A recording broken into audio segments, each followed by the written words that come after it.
Thank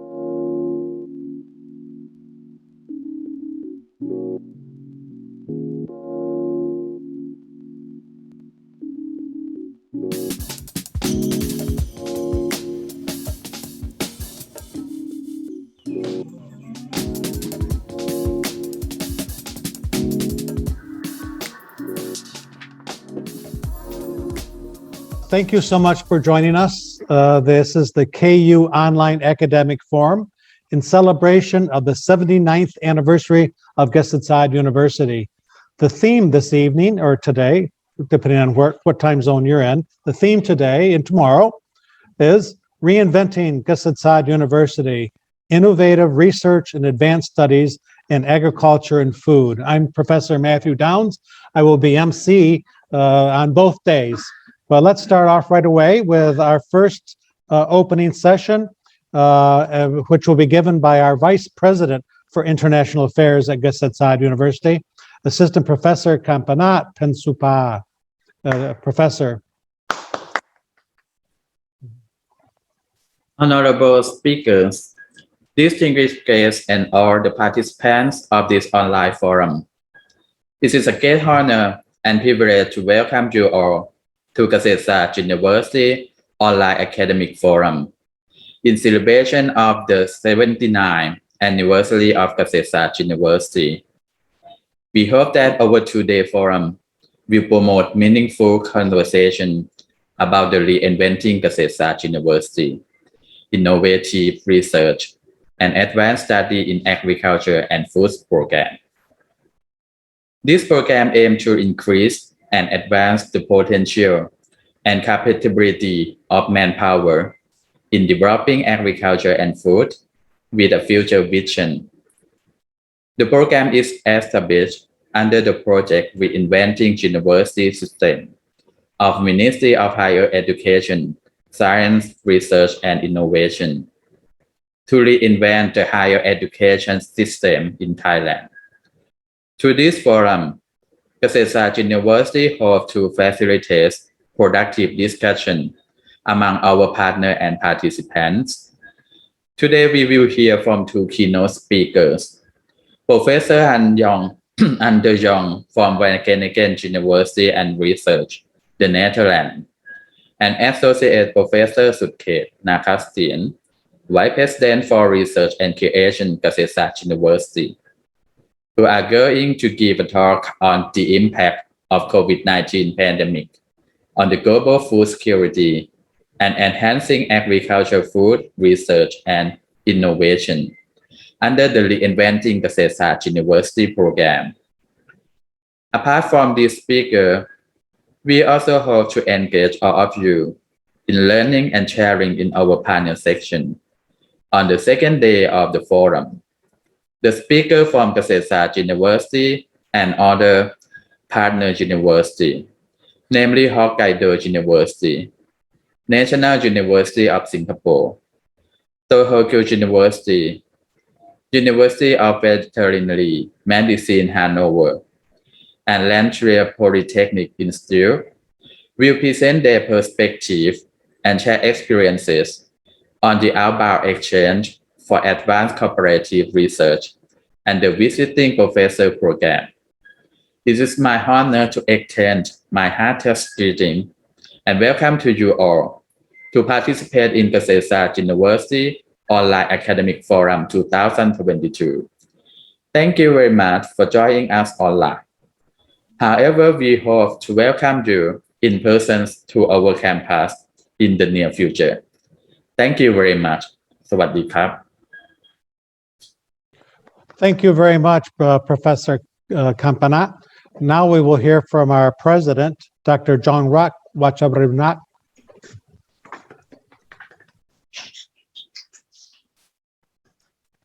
Challengers,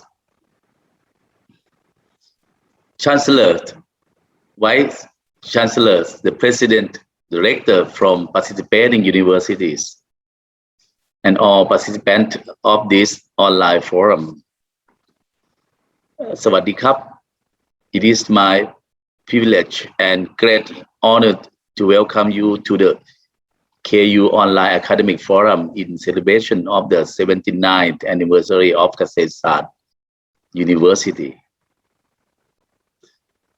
This is our fifth forum hosted to commemorate the establishment of Kasetsart University. This year, we must again present the forum virtually online as a COVID-19 pandemic is ongoing throughout our growth. The goal of our annual forums has been to promote conversation on various challenges confronting higher education and the role of university is coping with the critical global issues such as technology evolution, social change, and effort to achieve the sustainable development goal or the emerge from the prolonged pandemic.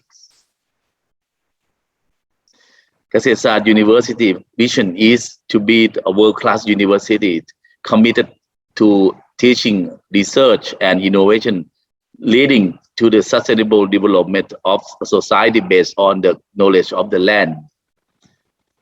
In this 2022 forum, we focus our attention on critical global challenge related to food security and food sustainability in line with the higher education, science, research, and innovation policy. The Inventing University Research Institute, our discussion will address the obstacle that we must all confront and present some of the effort in the research and educational program that we have made in collaboration with world famous professors from our partner and non-partner universities to tackle the problem even during the COVID-19 pandemic. The theme Reinventing Kasetsart University Innovative Research and Advanced Studies in Agriculture and Food is intended as a platform for our university partners and our industrial and commercial partners to exchange knowledge and expertise in the varieties of fields related to agriculture and food in time of crisis. I acknowledge and thank our organizing committee for their contribution to the success of this forum. I urge all participants to take full advantage of our forum, which I hope will give you new insight. On behalf of Kasetsart University, I hope that I will soon greet all of you again on our beautiful green and eco campus once the pandemic is fully under control. I take pleasure now in declaring this online KU Academic Forum in celebrating of the 79th anniversary of Kasetsart University officially open. Thank you very much. ขอบคุณครับ Thank you so much, President John Rutt. As Dr. Kampanat has suggested, will be followed now by two keynote addresses. Each of the speakers will speak for approximately 30 minutes, and we are saving time for questions and answers. So after every presentation, we will stop and offer opportunities for questions with responses, obviously. The first keynote address is entitled The Impact of the COVID-19 Pandemic and Global Food Security Challenges and Strategies in Agri-Food Research and Innovation. I'm pleased to introduce Professor Hans de Jong for Wageningen University and Research in the Netherlands. Professor. Thank you very much, Mr. Chairman, and thank to all the organizers and everybody. But first of all, good morning. For me, it's still in the morning, and I just finished my coffee. Well, let me begin to thank the organizers of Kasetsart University Online Academic Forum for inviting me to present my keynote lecture on your 79th anniversary celebration. I'm very honored. Let me do this here.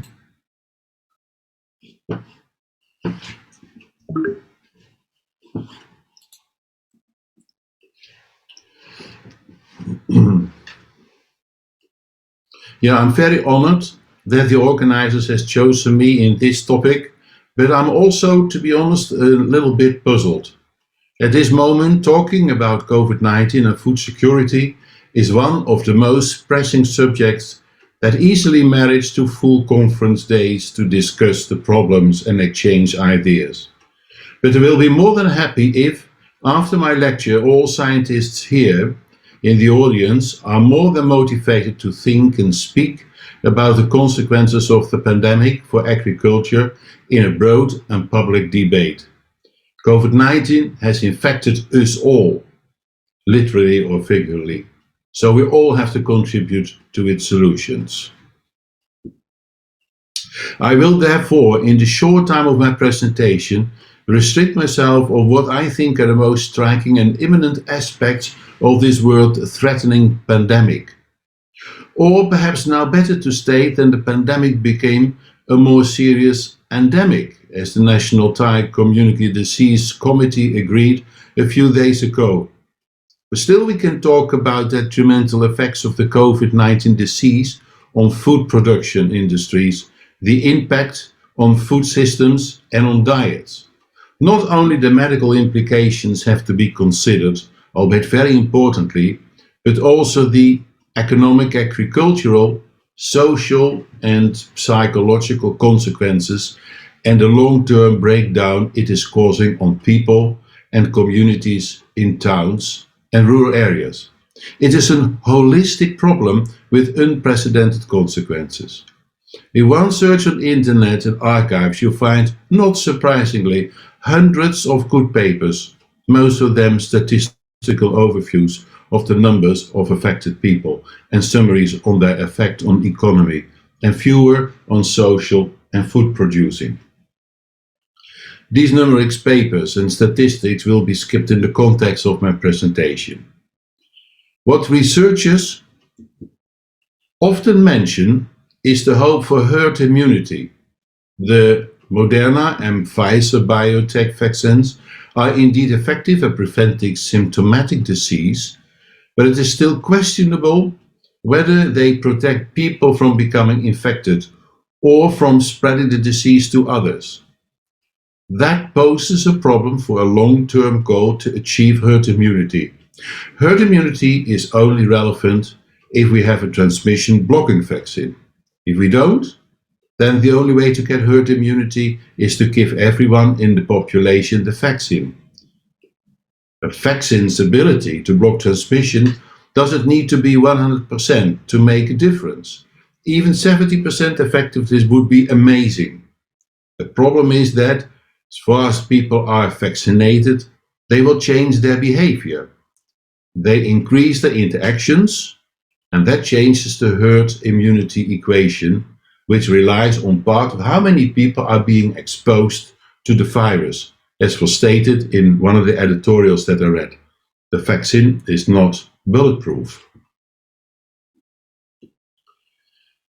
In general, we can consider various factors that determines the seriousness of the disease for the people. We can think about timing, duration, and stringency of the restriction measures and policies to lessen their adverse impacts.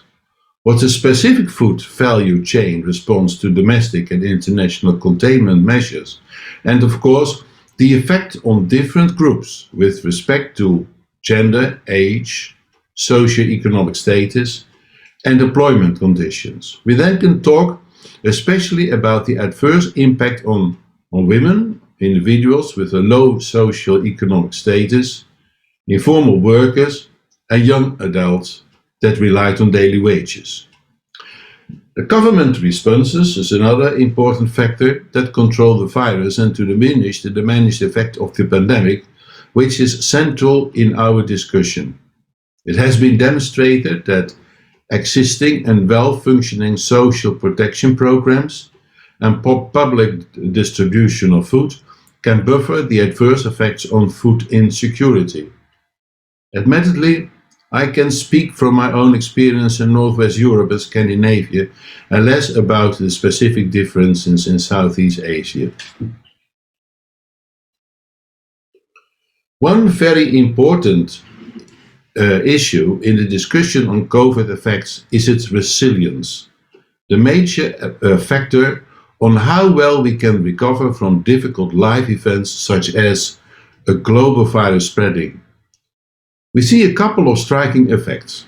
First, although the pandemic has not seen major episodes of severe food shortages, at least not in Western Europe, in most parts of the world, the apparent resilience of food systems had to cope with severe disruptions in the activities of food system players, leading to subsequent financial losses.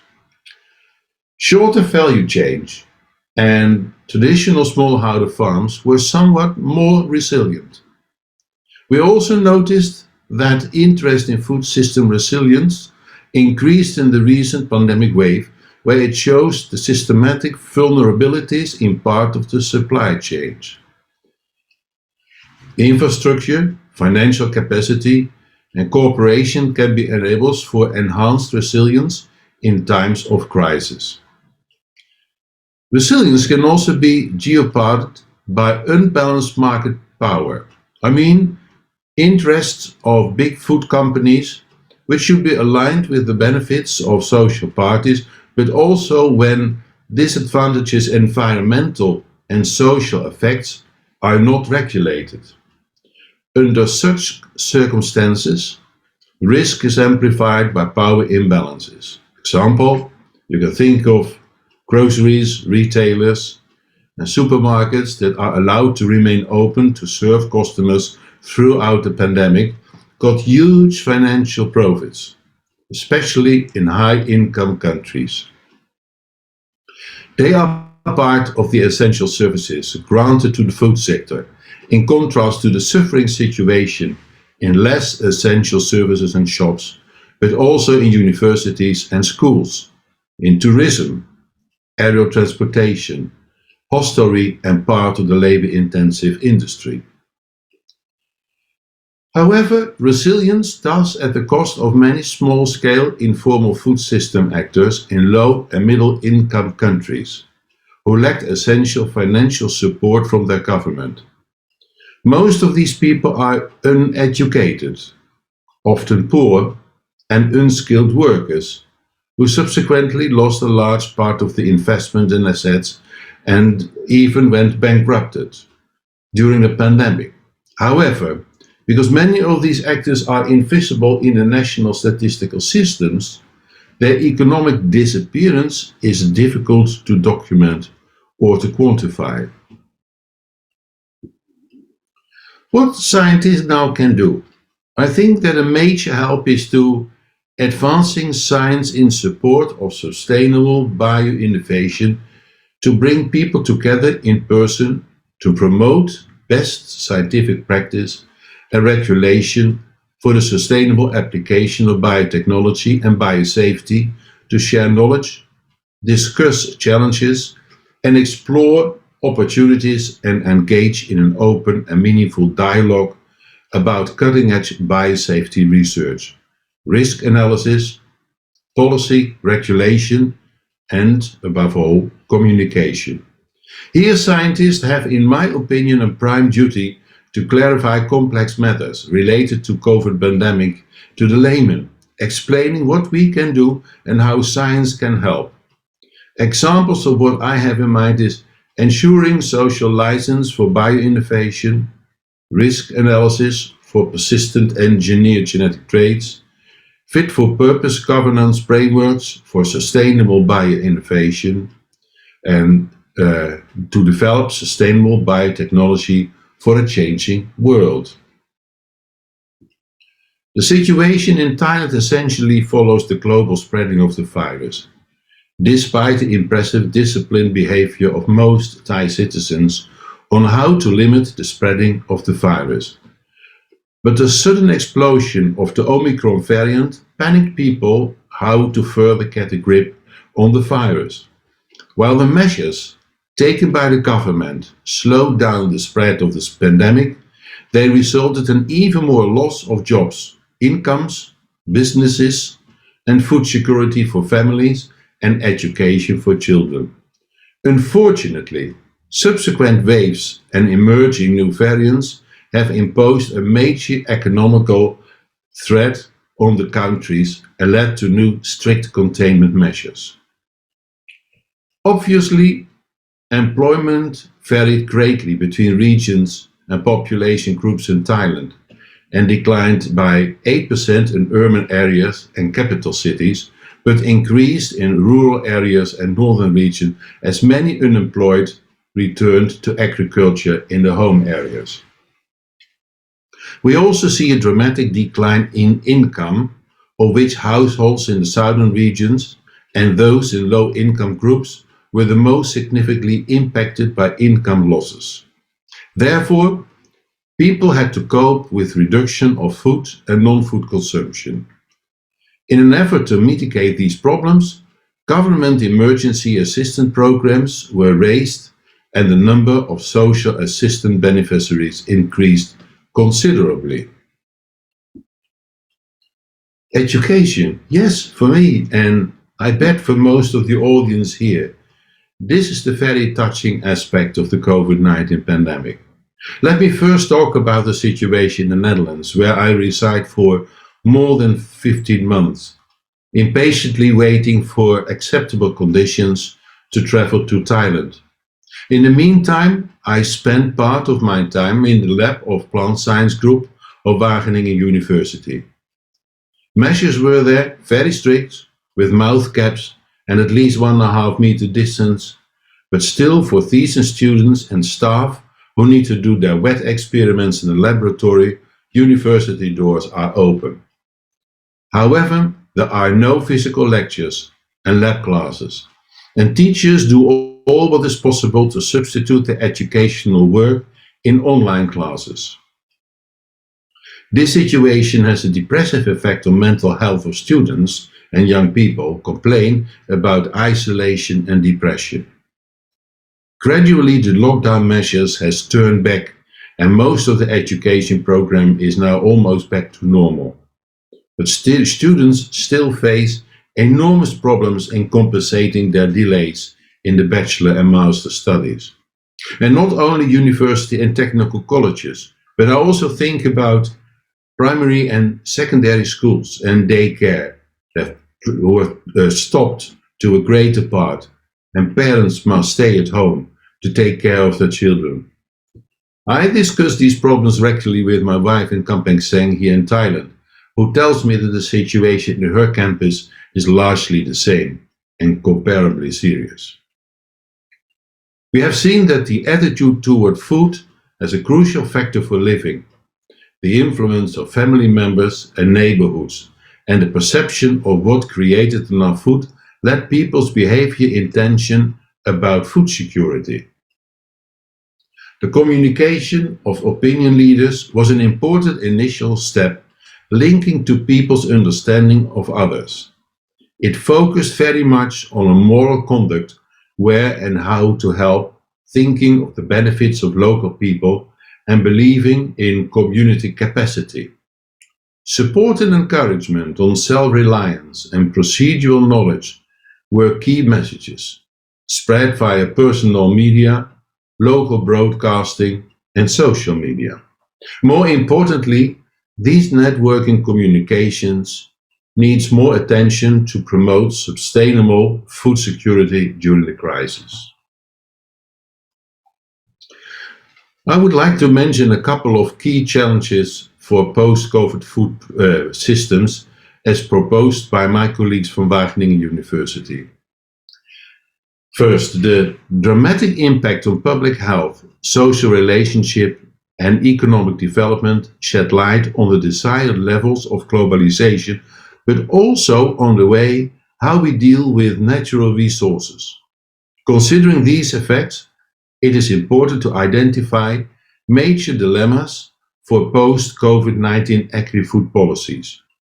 What we mean here is that in the short run, agriculture production is mostly constrained by declining demands or less export that lead to unemployment and income loss.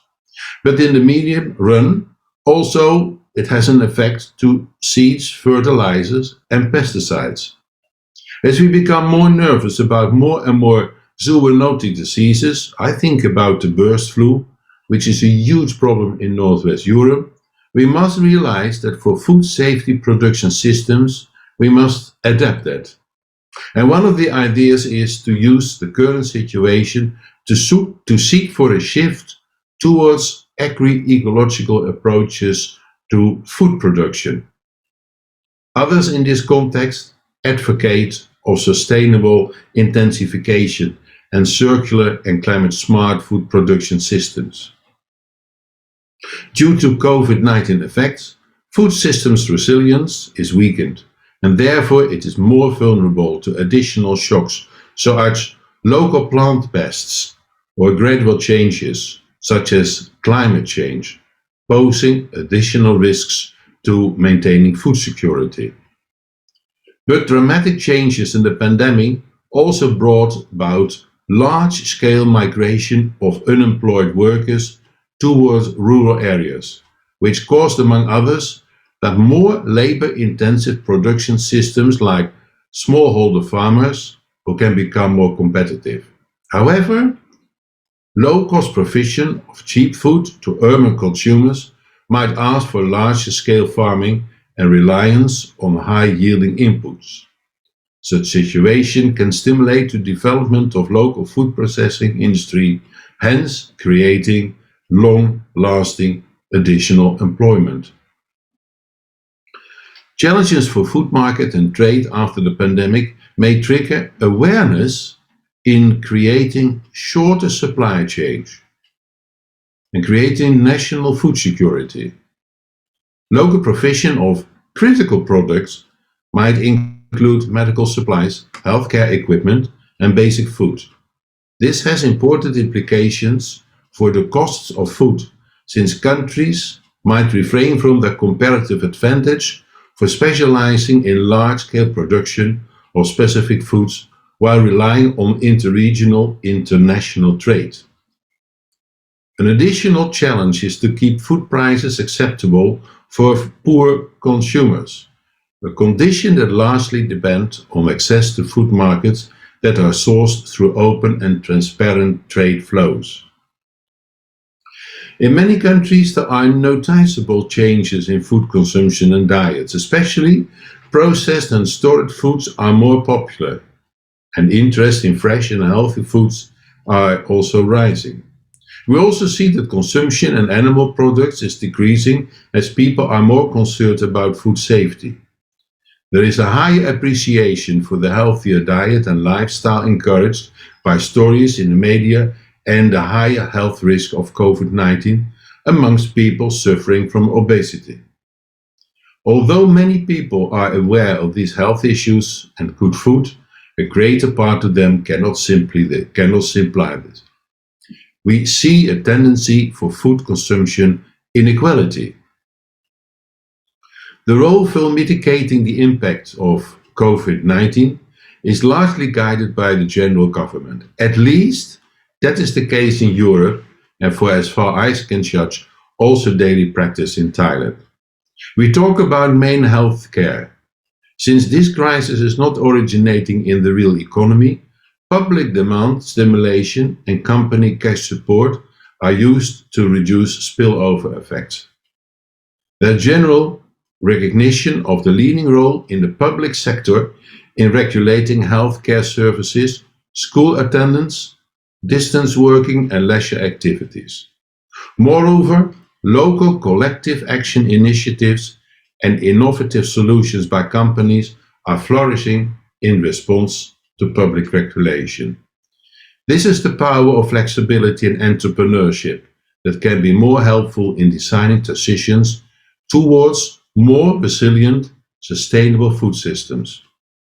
It is interesting to see whether public guidance of common property use issues such as climate change and biodiversity conservation, which remain to receive public consonance after the crisis? Well, I do hope so.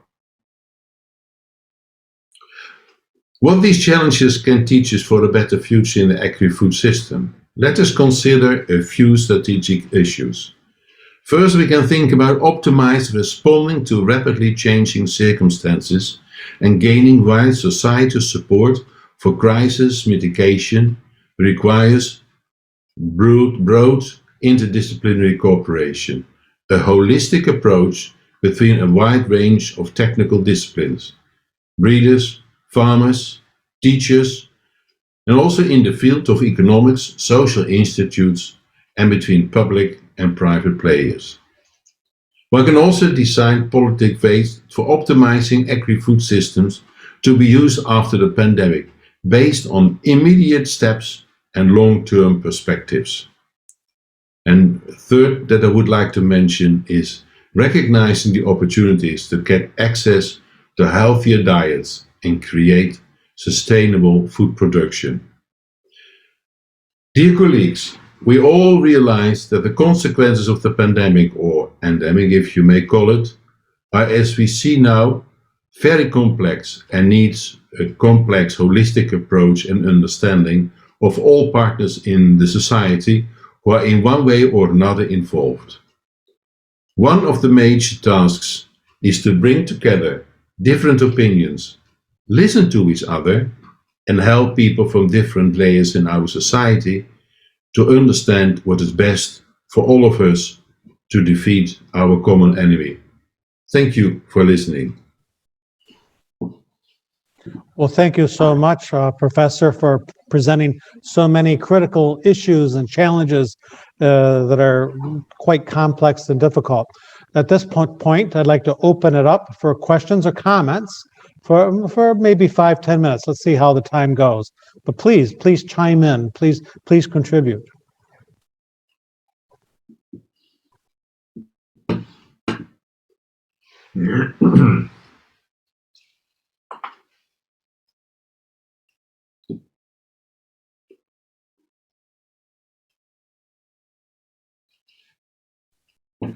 I should say you should also feel free to throw a question into the chat, or also obviously we can forward questions and comments onto the speakers at a later time as well. But any questions, any comments at this point? There's a communication from me. I'm Sutkat. Thank you so much for a nice talk, Dr. Ranishong.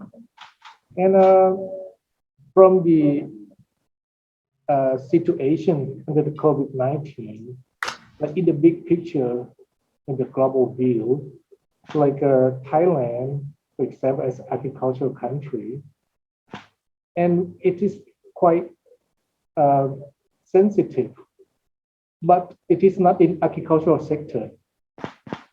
It is in the service sector. However, it's also related to the production side. Comparing to the developed country like in Europe, that what I have heard that it doesn't affect much in the supply chain. Comparing between these two situations, in this near future, you think that what's going to happen is going to be like this, or in terms of sensitivity of the COVID-19 affecting on the agriculture sector of developing countries? Yeah. One of the most difficult things is to make future perspectives in this in this all, because we simply don't know how things go. We only can try to harness ourselves to all effects that the pandemic creates on different partners in our society. And I think for me, Thailand is as developed as Western Europe. It's a beautiful, very rich country with many things. And There are slight differences quantitatively, but not significantly.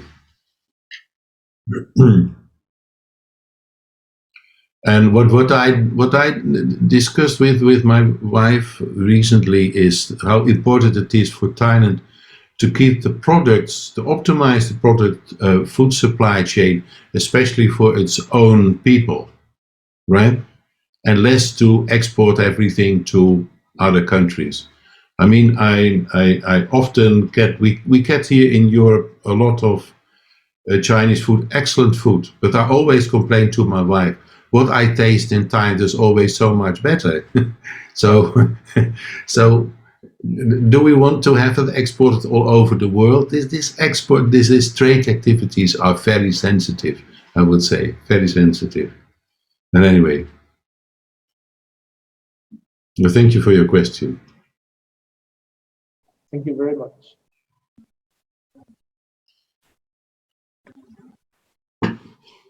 Other contributions, other questions?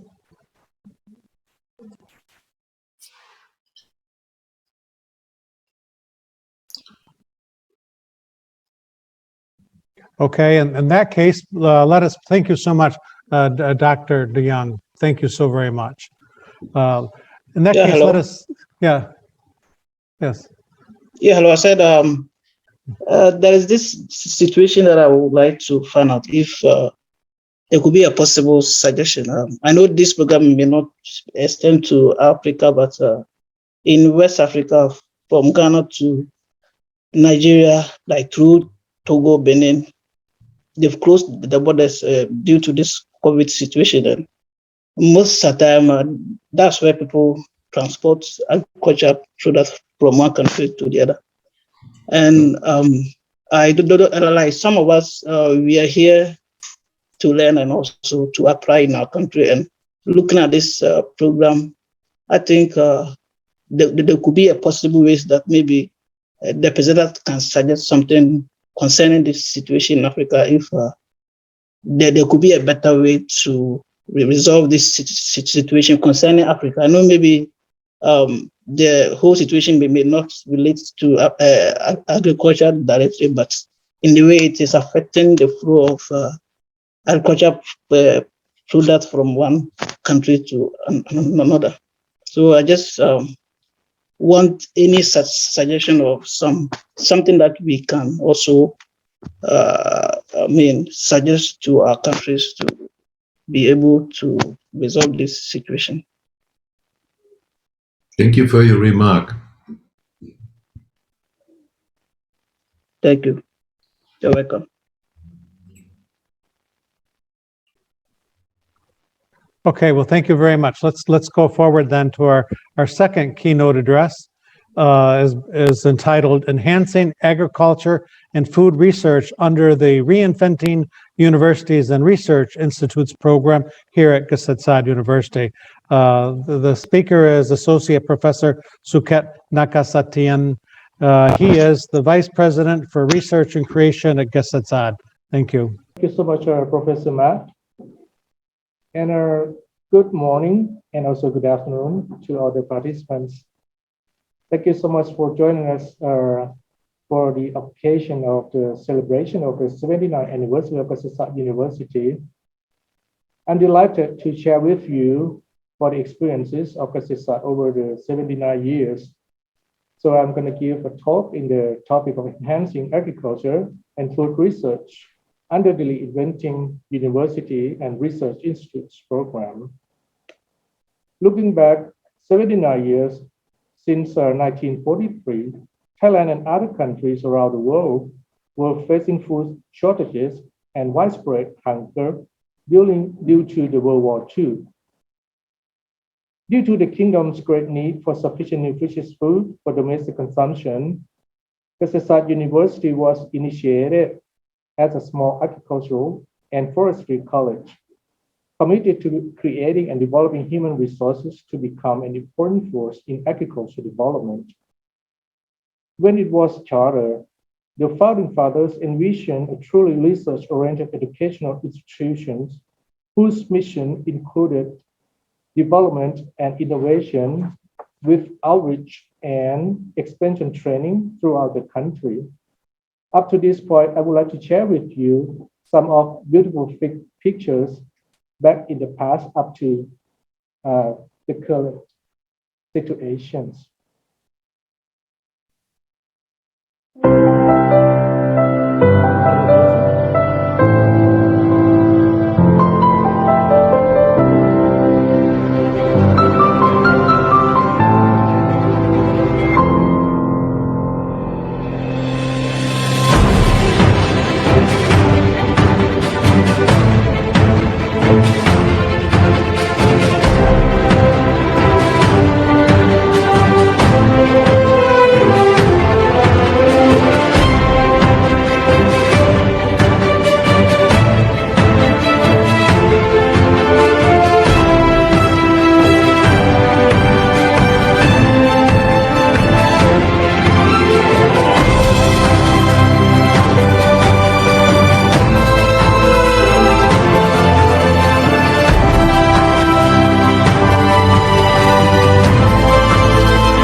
Yes, sir. That was some nice scene from Kasetsat University I'd like to share with you during my talk. And from what you already seen for the 79 years of the work that we have done, Kasetsat University has been able to achieve extremely valuable outcomes, often due to the continual support that it has received from a number of international university and organizations. Our own experts, working in collaboration with our talented partners, has helped Kasetsat University to develop our campuses, infrastructure, and academic staff, which has all helped us to progress to become the nation's top ranked in agriculture and forestry. Today, with KU's clear mission to provide knowledge of the land for the well-being of the nation, we have also achieved a standing as a world-class university in agriculture and forestry. But we determine to achieve greater challenges in solving agriculture and food crisis faced by our citizens and by people around the globe. And from the chart that I'm showing you right now, that we have done so well for the national ranking, we are in the top one. However, along the past 9 years that it has been developed the ranking system by the subject, it has been up and down, especially for Asia and for the world ranking in agriculture and forestry by Kasetsat University work.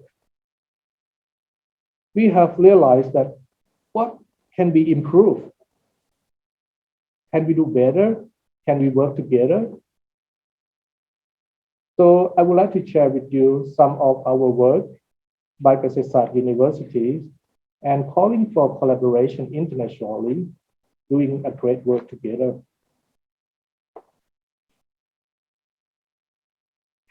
And by Kasetsat University, if we use SciVol for analysis, that you can see the top 3 ranked in agricultural and biological science, engineering, and material science.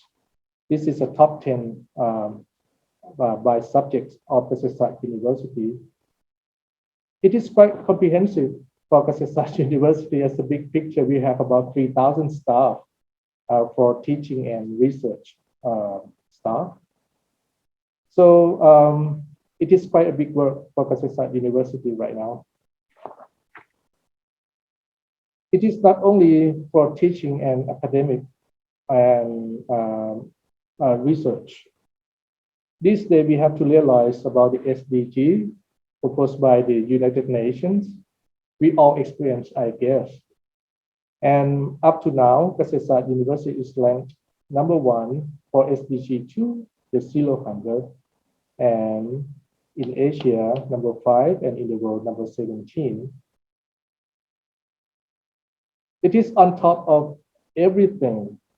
We all have to realize, okay, what we are doing right now, whether or not it is related to the SDG and what can be done better. And in Thailand, by the NSTDA, NASDA, under the Ministry of Higher Education, also proposed the BCG, the bioeconomy, circular economy, and green economy concept.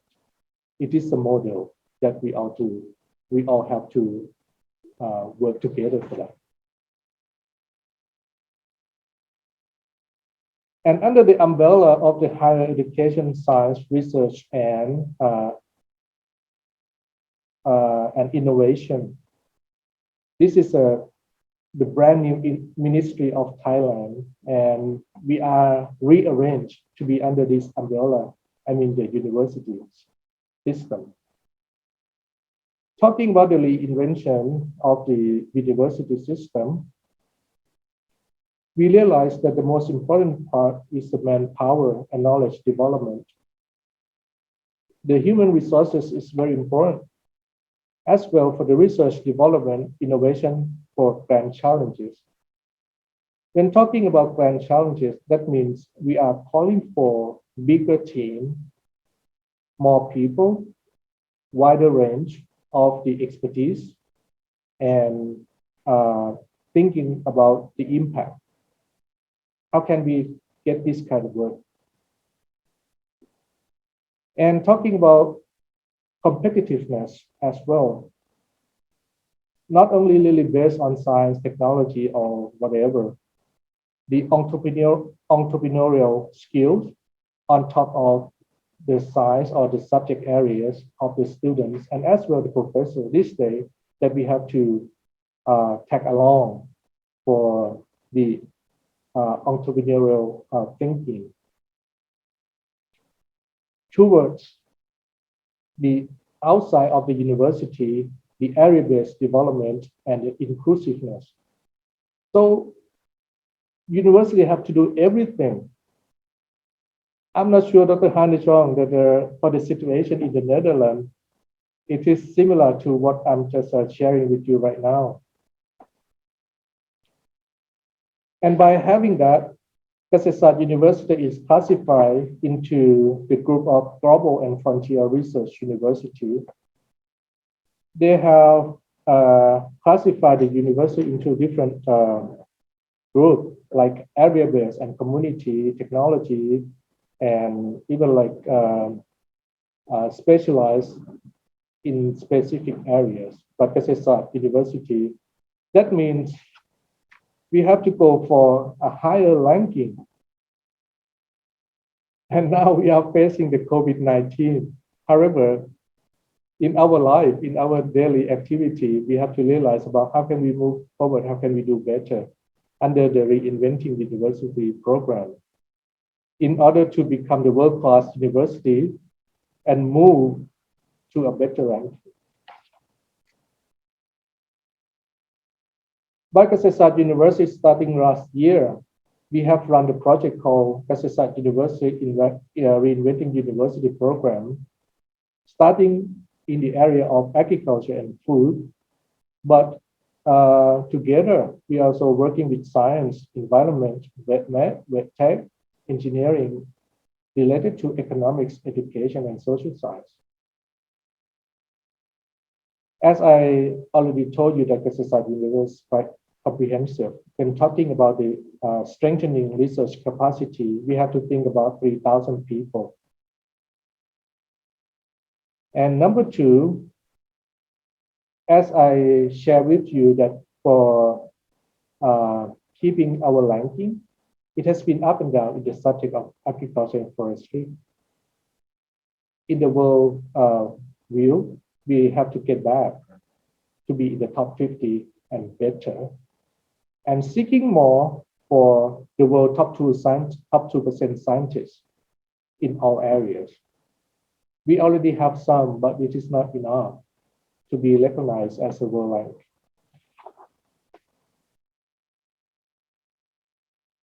And by having this, we already started the program for the outbound exchange program, visiting professor, collaborating professor, international conference. All sorts of activities trying to being done during the COVID situation. Can you imagine what's happening?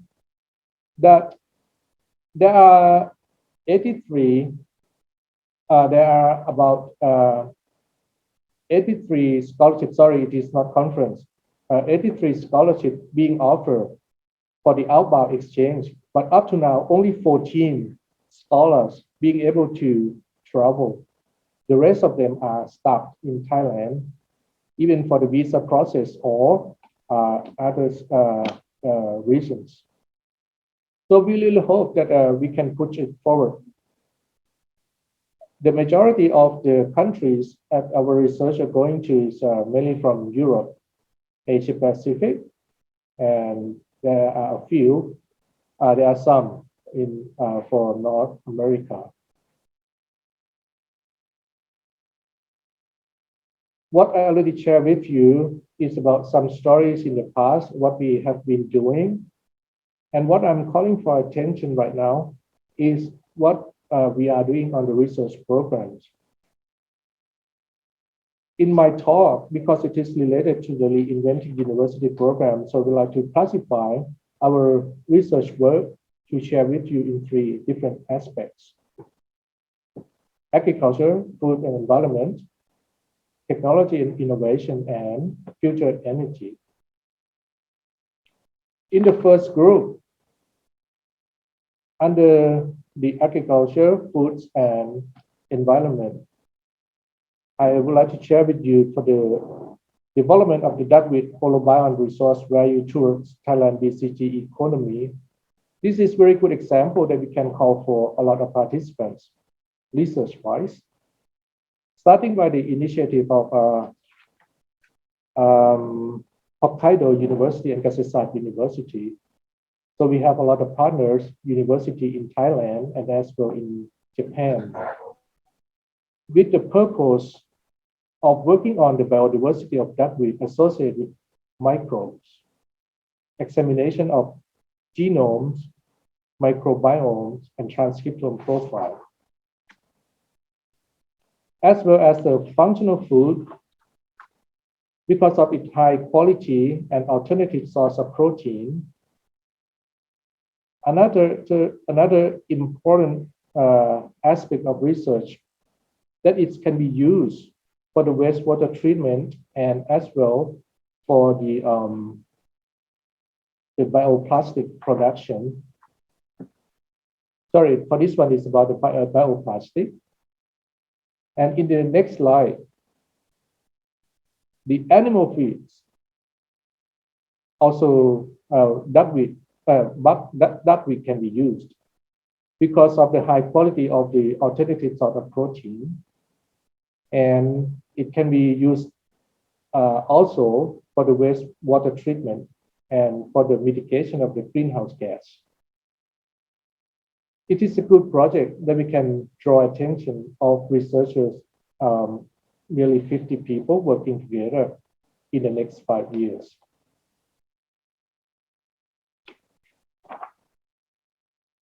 I already shared with you about the aspect related to the plants.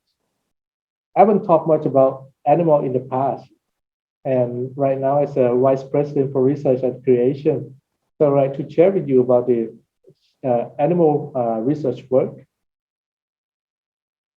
These days, we are facing a lot of problems, especially the situation of the African swine fever. It has been spread nearly half of the world. And this is a big threat of the pig production in Thailand. And for the group of animal genetics and genome research, we are trying to improve genetic potential for economically important traits, not only for the pig, but also swine. They also do work in cattle, poultry, shrimps, and fish. So it is also the integration of the researcher by the Faculty of Agriculture, Faculty of Fisheries working together, and also the international collaborator. They develop the strategies and techniques for genetic genomic evaluation, selection, and mating to be suitable for single breed and multi-breed animal population. There's a lot of work that can be developed from this program, not only for the animal improvement, but for the nutritional aspect as well. It is not only in the classic ways of animal feed nutritionists. Now they are working on microbiomes, talking about the feed formulation, working more with industrial partner, also develop program for the industrial animal production. It is quite well known among the industrial partners by sending their researcher to work on their master or higher education at Kasetsart University with their own research question. Related to the microbiomes, I would like to share with you about the functional food ingredients. We are one of the key partners of Asian Federation of Society of Lactic Acid Bacteria, namely the countries that working with us: Indonesia, Japan, the Philippines, Singapore, Mongolia, and certainly Thailand. This is for the establishment of the gut microbiome research co-linking of the Asian food and health. And our key partner is from Japan and also from Denmark. Related to the gut microbiome, when talking about our life this day, it can alter the gut microbiome system by the general lifestyle, the health and disease, the medication, whatsoever related to what we eat. The human gut microbiomes trying to develop the platform to integrate the functionalities together, like the GM's toolbox microbiomes databases and metagenome, metaproteome technology. This is going to create the more friendly,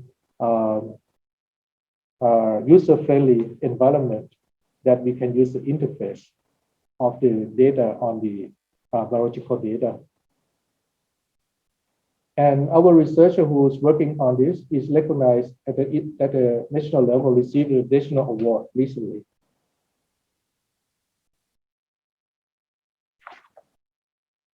Talking about animal, talking about food, so talking about the technology of the biomaterials and the cellulose that they are working intensively on two major projects, including the development of nanocellulose as a green and sustainable materials and coating application, and the development of the bio-based potent antimicrobial biomaterials. The strategic partners both in China and in Austria.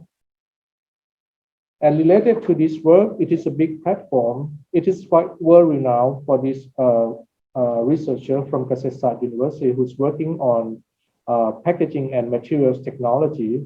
So we have a wide range of our collaborator from the US, from Europe, from Asia.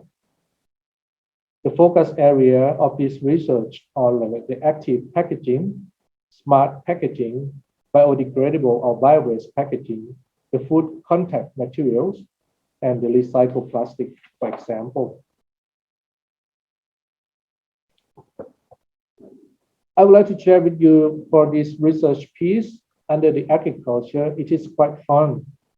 It is done by our top two scientists, top two scientist, Dr. Thilapap.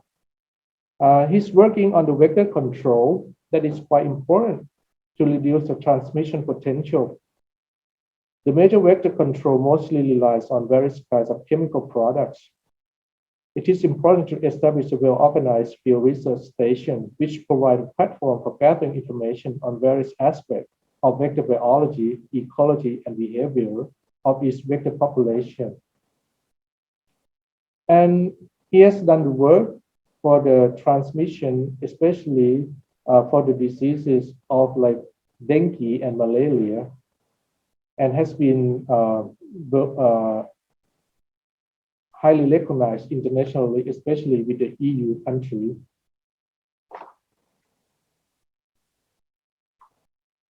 And recently, in this, among the working across the areas of the agriculture, foods, and environment, we have formed the synthetic biology consortium. Like State University also working with this consortium in 4 different aspects: for the biocontrol, for the functional ingredients, for food, feeds, and biological products, functional crops, and environment. So this is quite like the second generation of biotechnology that we are moving forward by State University, working with 16 other institutes in Thailand. Moving to the future energy group, this is also being carried by our world top 2 scientists, Dr. Mehta and Dr. Paitun. Talking about the carbon capture and utilization, it offers the response to the global challenge and significantly reducing greenhouse gas emission from major industrial emitters. And CCU aims to convert the captured carbon dioxide into more valuable substances or products, such as plastic, concrete, and biofuel. The captured carbon dioxide can be converted to several products, like, for example, like alcohol, the methanol, that can be used as an alternative source of the biofuel or a renewable source of energy. It is quite interesting for the nowadays world. How did they do that? They developed the mesoporous materials being used for capture the carbon dioxide. And also another way, the carbon dioxide can be captured by using the catalyst developed by the olefin synthesis from hydrogenation. So this can be converted to valuable hydrocarbon compounds as well. So it's going to be magnified for its importance. Lastly, it's going to be the group for the technology. Talking about the liquid crystal, we are working closely with NASA by our key researcher over the Faculty of Science. Due to the fragility of the LCD screen, development of this LCD being used in the space got to be the project that Thai researchers involved. We are talking about the operation being called the Oasis 2 that the KU researcher will work with them in 2022. And another big project being run by KU is the Thailand AI Artificial Intelligence University Consortium for Bioscience, Biodiversity, Food and Agriculture and Health. We developed a big platform, putting all things together, our data together, environmental data, agricultural data, and doing the big data and analytics. Certainly, we are moving forward to the agricultural forecast. That is our expertise as well. The technology of the high performance computing servers and the AI will be applied in the domain of agriculture and disease protection, genetic and food that I already mentioned.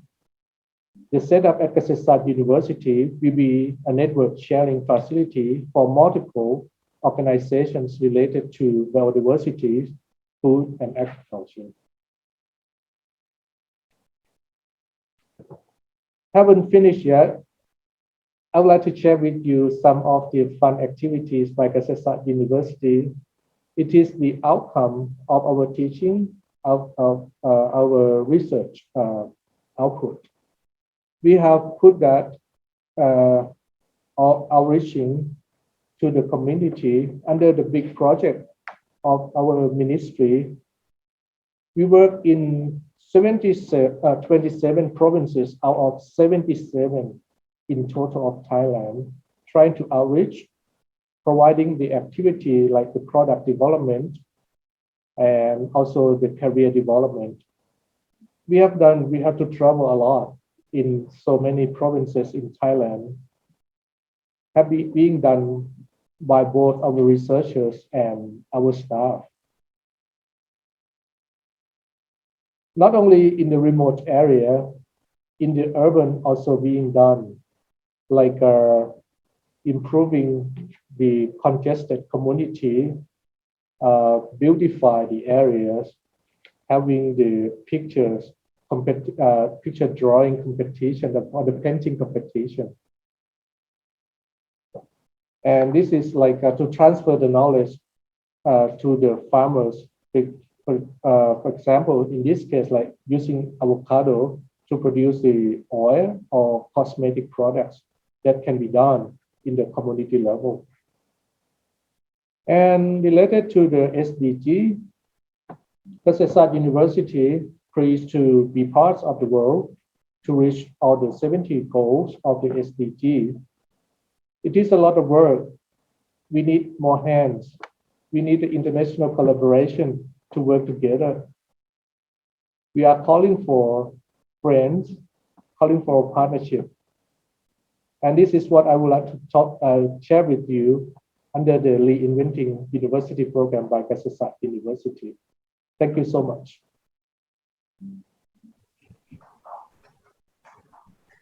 Well, thank you so much, Dr. Suket. You certainly did an amazing job of laying out all the different programs and projects that Kaset has been undertaking with so many wonderful partners. Comments, open to the floor. We have time for comments or questions or comments.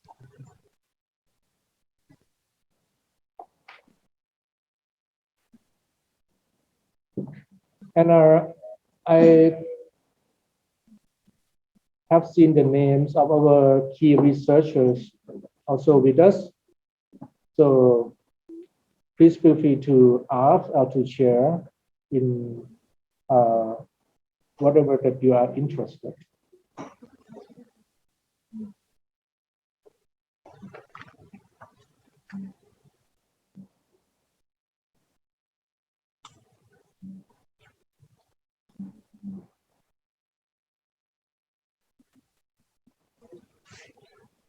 And of course, I encourage people to contact Dr. Suket or the staff here. We can make sure it gets forwarded, but please contact Dr. Suket.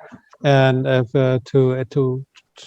if you're interested in different projects to get more information, or frankly, the university is very open to partnerships.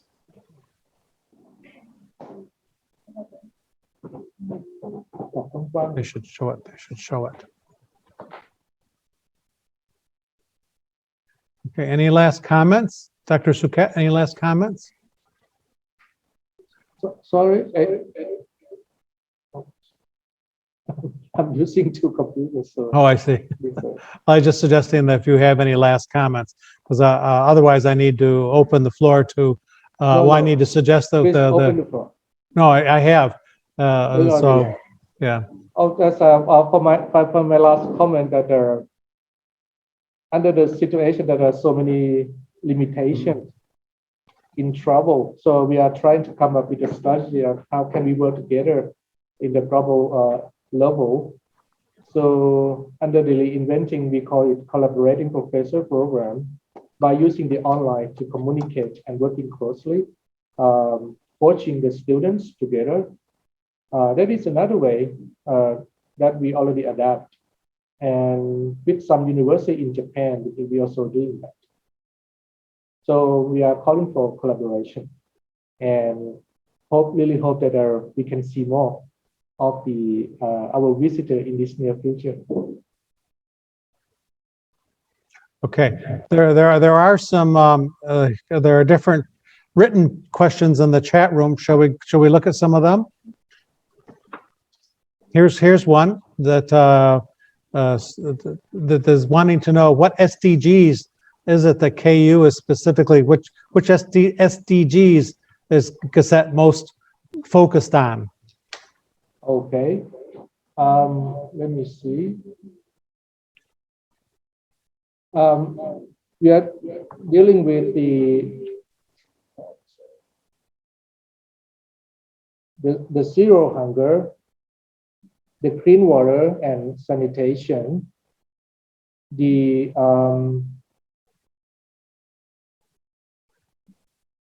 let me see.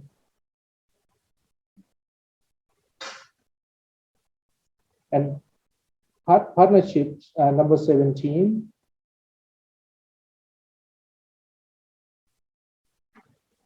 That is for example, quality of education too. There are 4 or 5 of them that we are focusing on.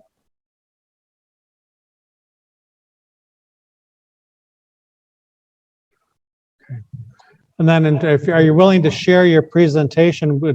If someone were to contact IAD, contact this office, and or we can contact you. You're willing to share your presentation. There's a lot of data, a lot of pretty pictures, a lot of charts. Yes, I know he will be. He'll be glad to share it. Yes, yes. Okay. Any last ones? All right, well then, thank you so very much. The last duty I have is we'll say good evening. But before we say good evening, well, good evening here, is that there is an evaluation form. We encourage you, please, to do that so that we get a sense of your reactions to the program. And then I want to remind you that we will meet you all tomorrow at a 17 hour, 5 p.m. Bangkok time tomorrow. And again, we will try our best to start correctly on time. So thank you so very much. I think that we'll get to our conclusion now, and I'll see you tomorrow. Dr. Matt? Yes. Can it be my request as a presenter today? We would like to have the group picture of the participants. Is that possible? Okay. All right, he is requesting everyone who please turn on your video.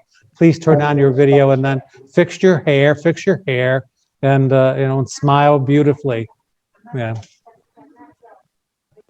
I don't have much hair, so it's easy for me. Can you open Can you open? Okay. There we go. Please, Good God, open the so camera. beautiful. Yeah, that is very nice.